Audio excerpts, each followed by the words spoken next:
কিরে এই এই পাগলাই কি? হ্যাঁ, ভাবতে যে আমি তো দেখছি। আরে পাগলাই, আমার সব কমন এসেছে, সব কমন। যে এক নাম্বারের কমন এসেছে, যে এটা সবই কমন পাগলাই। আমি দেখছি যে তুই ঠিকঠাক লিখতেছিস কিনা পাগলা। তুই আমার পাশে বসে তুই যদি ফেল করিস তাহলে কি হবে জানিস? হ্যাঁ, লোকজন দেখলে কি বলবে? বলবে কি ব্যাপার, তোর সাথে বসেছে মকলেজ, ও ফেল করেছে তুই পাশ করেছিস যে।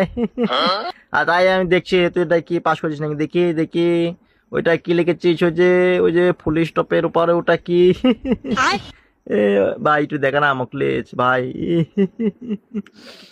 ভাই একটু দেখা না, একটাও কমন আসেনি। ভাই একটু দেখা। হ্যাঁ রে না গো, দেখছি এই যে ফুল স্টপের উপরে কি দিয়েছিস দেখি। হ্যাঁ, ওটা ওটা ভালো করে লাইক, ওই যে ওটা যে